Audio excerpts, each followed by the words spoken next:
पर एक खबर चली, लिखा था गुजरात में सीएम के अलावा सभी मंत्रियों का इस्तीफा।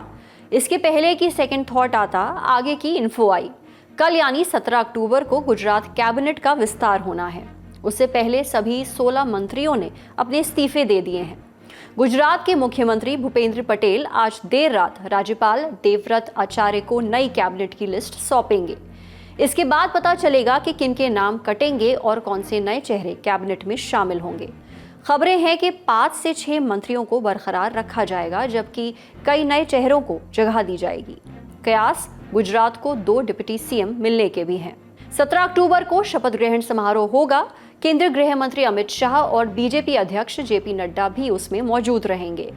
इस विस्तार की सुगबुगाहट कई दिनों से चल रही थी। 2022 में भूपेंद्र पटेल के मुख्यमंत्री बनने के बाद से पिछले 3 सालों में कैबिनेट रिशफल नहीं हुआ है।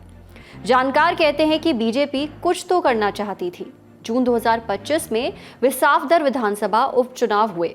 बीजेपी ने एड़ी चोटी का जोर लगाया, जीते तब भी नहीं। जीता कौन? आम आदमी पार्टी के गोपाल इटालिया। गोपाल ने बीजेपी के किरीट पटेल को 17,000 वोटों से हराया था। कहा जा रहा है कि उसी हार ने बीजेपी को चिंता में डाल दिया।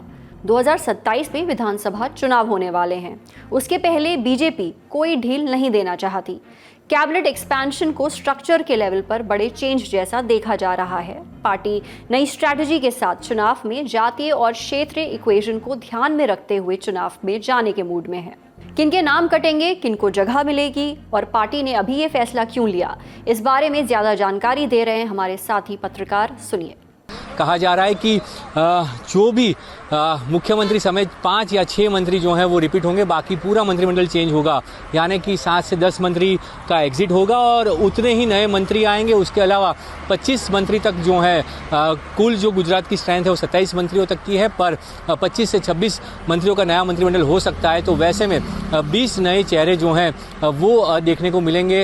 ये चेहरे सभी जोन से, सभी वर्गों से लेने की दावा बीजेपी कर रही है और सभी को साल 2027 का रोड मैप देखते हुए कि 2027 में फिर से बीजेपी की सरकार बने, लगातार 8वीं बार गुजरात में बीजेपी जीते, उस लक्ष्य के साथ जो है ये मंत्रिमंडल में फेरबदल किया जा रहा है। लोगों के परफॉर्मेंस के आधार पर उनके इस्तीफे लिए गए हैं, पर साथ ही युवा जो है जोश भरने की भी कोशिश की जा रही है। कुछ युवाओं को भी तरजीह दी जाएगी, साथ ही कुछ अनुभवी भी जो है इस मंत्रिमंडल में वापसी करेंगे। तो इस तरह साल 2027 के लिए बीजेपी फिर से एक बार अपने आप को मजबूत करती दिखेगी, जनता के बीच जाएगी।